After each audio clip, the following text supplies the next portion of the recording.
नमस्कार, कैसे हैं आप लोग और क्या हाल चाल और कैसी चल रही है आपकी पढ़ाई। मुझे उम्मीद है आप लोग बहुत अच्छे तरीके से पढ़ रहे होंगे। आपको पता है कि अब तो बहुविकल्पी क्वेश्चंस भी बोर्ड एग्जाम में पूछे जाते हैं। आज हम कक्षा 10 जीव विज्ञान में जनन स्वास्थ्य यानी कि रिप्रोडक्टिव हेल्थ का जो बहुविकल्पी को छोड़ करके, क्योंकि इसका बहुविकल्पी हम करवाए हैं और वो वीडियो आपको प्लेलिस्ट पर जा करके मिलेगा। Class 12th biology important question है प्लेलिस्ट का नाम। आज हम लोग लघु उत्तरी, दीर्घ उत्तरी, कैसे कैसे एग्जाम के पॉइंट ऑफ व्यू से आपके यहाँ से इस चैप्टर से क्वेश्चंस बनते हैं उस पर आज डिस्कस करने वाले हैं। और यदि इस चैप्टर का जनन स्वास्थ्य का आपको वन शॉट वीडियो चाहिए, मानव जनन का वन शॉट वीडियो चाहिए, तो आप लोग नीचे कमेंट बॉक्स में जल्दी से कमेंट करके बताइए। जल्दी से आपको वन शॉट वीडियो मैं तुरंत प्रोवाइड करवा दूंगा यदि आपको चाहिए तो। उसके लिए आपको कमेंट बॉक्स में कमेंट करके बताना होगा। बाकी हमारे पुराने मतलब पिछले साल के वन शॉट वीडियो है, वहाँ पर जा करके आप लोग देख सकते हैं। तो फिर आज हम लोग शुरू करते हैं। जनन स्वास्थ्य से संबंधित जितने भी प्रश्न आपके एग्जाम के पॉइंट ऑफ व्यू से पूछे जाते हैं उन सभी को आज डिस्कस करने वाले हैं और देखते हैं इन प्रश्नों में से आपको कितने प्रश्न आते हैं, वो भी अच्छी तरीके से। तो हमारा चैप्टर है जनन स्वास्थ्य। क्वेश्चन नंबर 1, सबसे पहला क्वेश्चन पूछ लिया जाता है कि बताइए जनन स्वास्थ्य क्या है। 2 नंबर में आपसे पूछ लिया जाता है कि बताइए जनन स्वास्थ्य क्या है। What is reproductive health. जनन स्वास्थ्य क्या है। तो हम बताते हैं भैया कि ये ज़्यादा कुछ नहीं है। डेक होता है WHO, है ना। क्या होता है WHO, जिसको बोलते हैं वर्ल्ड हेल्थ ऑर्गेनाइजेशन, है ना। एक है विश्व स्वास्थ्य संगठन, वर्ल्ड हेल्थ ऑर्गेनाइजेशन। ये बोलती है, ये कहता है कि हम एक संपूर्ण व्यक्ति को जनन स्वास्थ्य के रूप में तभी मान सकते हैं जब व्यक्ति शारीरिक रूप से, मानसिक रूप से, व्यवहारिक रूप से और सामाजिक रूप से स्वस्थ होता है। तो ऐसे व्यक्ति को हम बोल सकते हैं कि ये जननात्मक रूप से स्वस्थ है।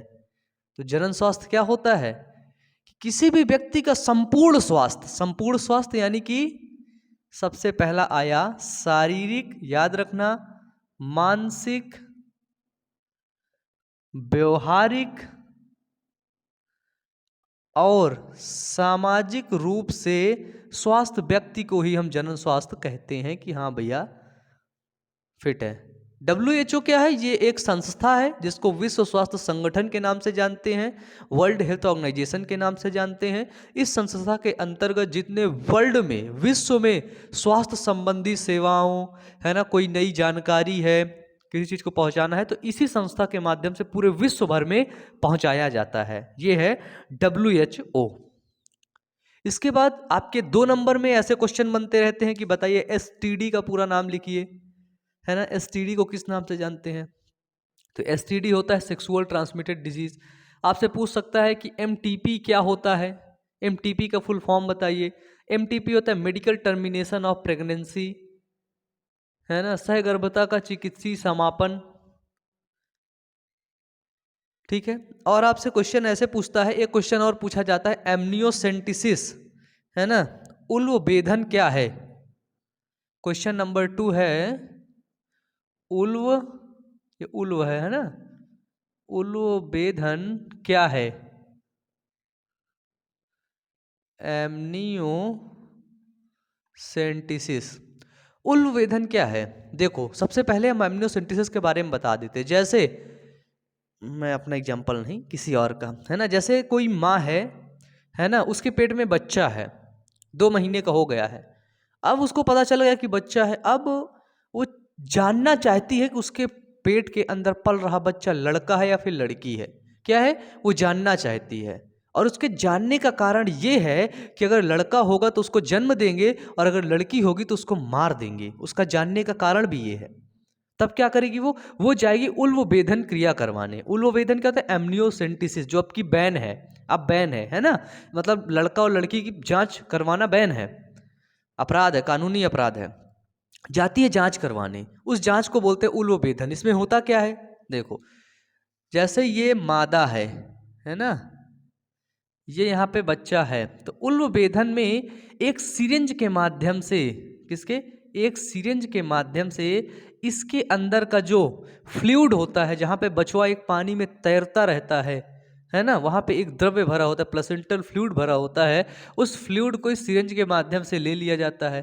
जबकि बच्चा इसमें रहता है तो इस फ्लूइड में भी कुछ क्रोमोसोम वगैरह, डीएनए वगैरह रहते हैं, वो बता देते हैं। फिर इसको लैब में जांच के लिए भेजा जाता है। जब इसकी जांच की जाती है तो वहाँ पर ये बता दिया जाता है कि ये नर है या फिर मादा है, क्योंकि अगर नर होगा तो नर जैसा डीएनए होगा, मादा होगा तो मादा जैसा डीएनए होगा। और जब लैब में जांच करवाओगे बायोटेक्नोलॉजी की मदद से तो पता चल ही जाएगा। अब अगर मादा है तो उसको मार दिया और नर है तो उसको पैदा कर लिया, मतलब अगर लड़का है तो पैदा कर, लड़की है तो मार दिया। इस जांच के लिए किया जाता है उल्व बेधन। देखो, उल्व बेधन के दो प्रयोग होते हैं, याद रखना। उल्व बेधन के एक पॉजिटिव पॉइंट भी होता है ना, एक धनात्मक प्रयोग भी होता है, और सेकेंड ऋणात्मक प्रयोग भी होता है। तो जो मैंने अभी बताया ये मैं आपको ऋणात्मक प्रयोग बताया हूं, है ना, कि लड़का या लड़की, है ना, मादा भ्रूण हत्या, मादा भ्रूण हत्या, ये आपका ऋणात्मक प्रयोग है, क्योंकि इसके अंदर क्या होता है, यह फीमेल फीडोसाइटिस, फीटस किलिंग को बढ़ावा देता है। फीटस किलिंग, है ना, क्या होता है, foetus killing, foetus killing, foetus जो उसके अंदर बच्चा पैदा होता है, ये जो गुड्डू पैदा हो रहा है, इस गुड्डू का नाम है फीटस, और ये फीटस को किल करने को बढ़ावा देते हैं, इसका ये ऋणात्मक प्रयोग है। लेकिन इसका धनात्मक प्रयोग क्या है, तो इसका धनात्मक प्रयोग, सबसे पहला धनात्मक प्रयोग ये है कि आनुवांशिक रोगों का पता लगाने के लिए सबसे इसका प्लस पॉइंट क्या है कि इसके अंदर यदि कोई जेनेटिक डिजीज है, जैसे हीमोफीलिया, वर्णरांधता, कोई भी सिंड्रोम है, डाउन सिंड्रोम, टर्नर सिंड्रोम, कोई भी सिंड्रोम है, या फिर वो बच्चा अपंग पैदा हो रहा है ना, या तो कैसा है, या तो अपंग पैदा हो रहा है, अपंग है, उसका मानसिक विकास रुका हुआ है, मानसिक विकास रुका है, तो इस तरह की चीजों को जानने के लिए भी ये जांच की जाती है। ये जांच नर और मादा भी पता कर देती है, यदि कोई जेनेटिक्स डिजीज है, अनुवांशिक बीमारी है, तो भी ये जांच के द्वारा पता लगाया जाता है। और यहां से आपके क्वेश्चन बनते हैं, याद रखना, ठीक है। मिटा दो इसको थोड़ा सा, अरे इसको मैं मिटा ही क्यों रहा हूं। क्वेश्चन नंबर 3 चलते, sorry, question number 3। Question number 3 एक बहुत अच्छा सा क्वेश्चन पूछा जाता है आपके बारे में यहां पे कि परिवार नियोजन पर टिप्पणी लिखिए। परिवार नियोजन पर टिप्पणी, बस 2 नंबर का आपसे पूछ लिया जाएगा कि बताइए परिवार नियोजन पर टिप्पणी, तो आप क्या लिखेंगे। आपके एनसीईआरटी में, आपके बुक में है भी, आपने पढ़ा है? मैंने बताया ना, परिवार नियोजन, फैमिली प्लानिंग, हम दो हमारे दो, जिससे क्या होगा, जिससे जनसंख्या की वृद्धि सीमित रहेगी। अब एनसीईआरटी क्या लिखता है कि परिवार नियोजन परिवार कल्याण का वह भाग है जिसके अंतर्गत परिवार के बच्चों की संख्या निश्चित कर, क्या कर दिया जाता है, बच्चों की संख्या को निश्चित कर परिवार के कल्याण की योजना बनाई जाती है।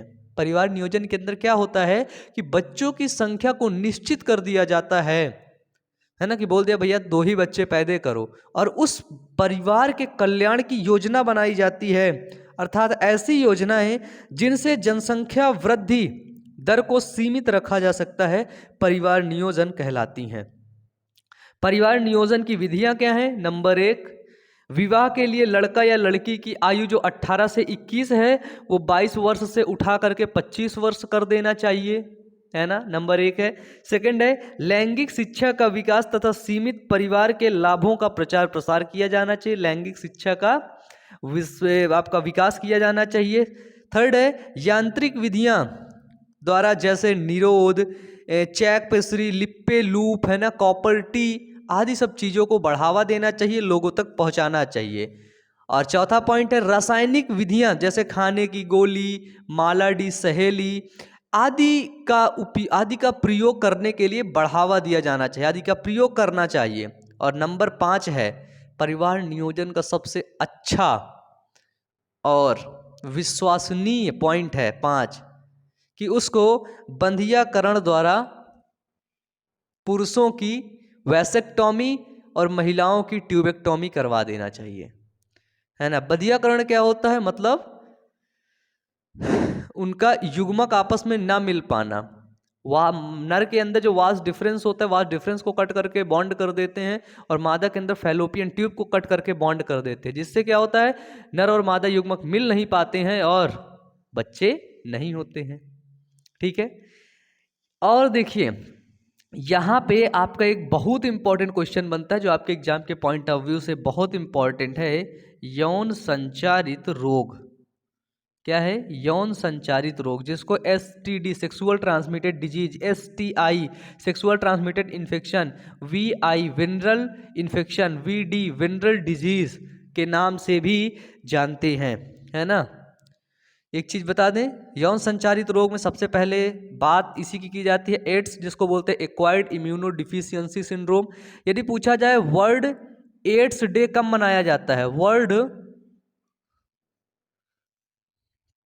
वर्ल्ड एड्स डे, तो वर्ल्ड एड्स डे 1 दिसंबर को मनाया जाता है। ठीक है। एड्स किसके द्वारा होता है? वो होता है HIV वायरस के द्वारा। HIV का नाम होता है ह्यूमन इम्यूनो वायरस। ठीक है, ये है। एक क्वेश्चन आपसे ऐसे पूछा जाता है कि सैरोगेट मदर क्या होती है, बताइए। Question number 4, question number 5, surrogate माता। देखो, सैरोगेट माता वो माता होती हैं जो भ्रूण को परपोषित करती हैं, ना कि उन्हें जन्म देती हैं। वो केवल भ्रूण को परपोषित करती हैं, वो सैरोगेट मदर कहलाती हैं। जैसे जैसे जैसे मैं नर और एक मादा, है ना, हम लोग एक बच्चा चाह रहे हैं, लेकिन मैं बच्चा अपने, नहीं ये एग्जाम्पल गलत हो जाएगा, किसी और को लेते हैं, है ना। जैसे लेते हैं गुड्डू और पिंटू, गुड्डू और रिंकी, ये गुड्डू है ये रिंकी है ना। गुड्डू और रिंकी दोनों लोग अब एक बच्चा प्लान कर रहे हैं, तो इन्होंने बच्चे के लिए ट्राई किया, 2 साल किया, नहीं हुआ कुछ भी। क्यों नहीं हुआ? क्योंकि इस रिंकी के पेट का जो गर्भाशय है, गर्भाशय खराब था, तो बच्चा नहीं होता था। तो क्या किए, तो एक रिंकी नहीं, एक मतलब रिंकी की एक बहुत दूर की एक मतलब लेडी थी, महिला थी, उनसे रिंकी का बहुत लगाव था। तो इन्होंने क्या किया, डॉक्टर ने इन्हें सलाह दिया कि सैरोगेट मदर का सहारा ले लो। तो क्या हुआ, इस गुड्डू का शुक्राणु और इसका अंडाणु आपस में मिलाया गया। क्या किया गया, इस गुड्डू का शुक्राणु रिंकी का अंडाणु आपस में मिलाया गया, और इससे जो युग्मनज बना वो इसके गर्भाशय में इम्प्लांट कर दिया गया। कुछ भी नहीं किया गया, कोई भी मैथुन की क्रिया इस महिला के अंदर नहीं हुई, जो सैरोगेट मदर होती है उनके अंदर कोई भी मैथुन की क्रिया नहीं हुई। बस उसको लैब में वो गई और वहां पर उनको इस चीज को इम्प्लांट कर दिया गया। अब वो अंदर बैठा है, बच्चा तो इनका है, लेकिन पाल ये रही है, यही होती है सैरोगेट मदर। देखो डिफिनीशन क्या है, सैरोगेट मदर, स्त्रियां अनेक कारणों से विश्व भर में संतान सुख से वंचित रहती हैं, है ना, जिनका संतान का सुख नहीं मिल पाता है, वे अपनी संतान पैदा नहीं कर सकती हैं, अर्थात ये इनफर्टिलिटी के शिकार होती हैं। इनफर्टिलिटी मतलब बांझपन, या तो अंडाणु खराब है, शुक्राणु खराब है, ऐसा खराब है, गर्भाशय खराब है ना। तो क्या होता है कि विभिन्न खोजों के द्वारा ऐसी तकनीक सहायक जनन प्रौद्योगिकी के द्वारा निसंतान अपनी संतान को उत्पन्न कर सकते हैं। किसके द्वारा? असेट्स के द्वारा। एसिड्स रिप्रोडक्टिव टेक्नोलॉजी, ART, सहायक जनन प्रौद्योगिकी, जिसको टेस्ट ट्यूब बेबी बोलते हैं, है ना, उसके द्वारा। अभी कुछ वीडियो इसके हैं इनफर्टिलिटी के, टेस्ट ट्यूब बेबी, उसको जाकर के देख लेना, पूरा समझ में आ जाएगा। के द्वारा संतान उत्पन्न करते हैं, संतान उत्पन्न कर सकते हैं। इस तकनीक के लिए एक किसी सैरोगेट मदर का सहारा लिया जाता है। इस कार्य के लिए प्राकृतिक माता पिता के भ्रूण को प्रारंभिक अवस्थाओं में ही उससे प्राप्त करके सैरोगेट मदर के गर्भाशय में परिवर्धन के लिए रोपित कर दिया जाता है ना। प्राकृतिक माता पिता के युग्मक को लेकर के सैरोगेट मदर में रोपित कर दिया जाता है, अर्थात सैरोगेट माता अब गर्भ धारण करती है और उसे वर्धित होने देती है। वास्तव में इस प्रकार की प्रौद्योगिकी का उपयोग उन स्त्रियों के लिए ही संभव है जो गर्भ धारण तो कर लेती हैं, लेकिन उनके गर्भाशय में अधिक समय तक भ्रूण जीवित नहीं रह पाता है, अर्थात एवॉशन हो जाता है, गर्भपात हो जाता है। गर्भ तो धारण कर ली लेकिन ज़्यादा समय तक भ्रूण नहीं रहा, गर्भपात हो गया, मर गया बच्चा। वैसे में सैरोगेट मदर का सहारा लिया जाता है। ठीक है, चलिए फिर नेक्स्ट क्वेश्चन आता है आपका, जैसे ये यौन संचारित रोग भी हो गया। यहीं पे एक सबसे और एक बड़ा क्वेश्चन पूछा जाता है, गर्भ निरोधक विधियां। क्या पूछा जाता है? अगर 6 गर्भ निरोधक विधियां, ठीक है, बस गर्भ निरोधक विधियां कौन कौन सी होती? सबसे पहले आती है प्राकृतिक विधियां, दूसरी आती हैं अंतःगर्भाशयी युक्ति के द्वारा, तीसरी आती है रोधक विधियां, है ना, एक अंतर्रोप होती हैं, चौथी और पांचवी होती हैं पिल्स गोलियों के द्वारा। जो प्राकृतिक विधियां होती हैं उसके अंदर क्या होता है? उसके अंदर पहला होता है आत्मसंयम, है ना, माहवारी के दिन से मैथुन की क्रिया ना करें, माहवारी से 10 से 17 दिन के बीच में। सेकंड आता है क्वाइटस इंटरप्टस, मैथुन के दौरान जो वीर्य होता है उसको मादा के योनि में नहीं छोड़ना चाहिए, वीर्य को बाहर निकाल के एजाकुलेट करना चाहिए, निकालना चाहिए, जिससे बच्चे पैदा होने के कम चांसेस होते हैं। तीसरा आता है लैक्टेशन एमेनेरिया, है ना, जब मतलब दुग्ध अनार्तव, क्या है लैक्टेस, स्तनपान अनार्तव, है ना, स्तनपान है, लैक्टेशन एमेनोरिया। इसके अंदर क्या होता है कि जब माता बच्चे को दूध पिला रही होती है तो क्या होता है कि उस समय 3 से 4 महीने तक मेंस्ट्रुअल साइकिल नहीं शुरू होती है, तो उस समय तक आप सेफली सेक्सुअल एक्टिविटी मैथुन की क्रिया में इन्वॉल्व हो सकते हैं। ये हुआ आपका प्राकृतिक मेथड। प्राकृतिक मेथड के बाद सेकंड आया, जैसे हमने बोल दिया बैरियर मेथड। बैरियर मेथड नर और मादा दोनों के लिए अलग अलग प्रयोग किया जाता है। जैसे नर के लिए बैरियर मेथड में आपका कॉन्डोम का प्रयोग किया जाता है, ये रीयूजेबल होता है, सॉरी ये रीयूजेबल नहीं होता, इसको फिर से यूज नहीं कर सकते हो, ये सिर्फ इसका एक बार ही प्रयोग किया जाता है। और मादा के अंदर होता है डायाफ्राम, वाल्ट, टोपी, है ना, गर्भाशय ग्रीवा, टोपी, वाल्ट जिसको बोलते हैं। तो ये जो डायाफ्राम होता है थोड़ा सा कॉस्टली आता है, महंगा आता है, और इसको कई बार यूज़ किया जा सकता है ना, शुक्राणुनाशक जेली इसमें लगा करके इसको कई बार उपयोग किया जाता है। बैरियर मेथड के जो चीज़ें हैं कॉन्डोम और डायाफ्राम, इसको अपनाने से आप सेक्सुअल ट्रांसमिटेड डिजीज से बच सकते हैं। एंड थर्ड इज आईयूडी, अंतः गर्भाशयी युक्ति। अंतः गर्भाशयी युक्ति मतलब महिला के गर्भाशय में एक ऐसी युक्ति, एक ऐसी डिवाइस को सेट कर दिया जाता है जिसके होने से नर और मादा युग्मक आपस में मिल नहीं पाते हैं तो बच्चा हो नहीं पाता है। आईयूडी में सबसे पहला आता है औषधि रहित आईयूडी। औषधि रहित आईयूडी जिसमें कोई भी प्रकार की औषधि नहीं रहती, इसका एग्जाम्पल है लिपेस लूप। एंड सेकंड पूछा जाए कॉपर टी, आईयूडी में आता है कॉपर टी, है ना, जिसको बोलते हैं तांबा मोचक आईयूडी। तांबा मोचक IUD, copper T, copper 7, multi load 375, ये आईयूडी होती हैं। फिर एक आता है हार्मोन्स मोचक आईयूडी। आईयूडी 3 प्रकार की होती हैं। हार्मोन्स मोचक आईयूडी, इसमें आता है LNG-20 एंड प्रोजेस्टासर्ट। ये हुआ आपका जो है अंतःगर्भाशयी युक्ति। अंतःगर्भाशयी युक्ति के बाद आप आइए, चौथा नंबर पॉइंट है गोलियां। गोलियों का उपयोग करके, गोलियां जैसे सहेली आई, मालाडी आई। आपको सहेली के बारे में बता दें, जो सहेली है वो CDRI में खोजी गई थी, भारत में ही खोजी गई थी सहेली, है ना, ये बहुत ज़्यादा लोकप्रिय है महिलाओं के लिए, बहुत इसको पसंद की जाती है सहेली। इसको CDRI central drug research institute Lucknow में इसको खोजा गया है। इसके बाद आता है अंतर्रोप। अंतर्रोप विधि क्या होता है? इम्प्लांटेशन।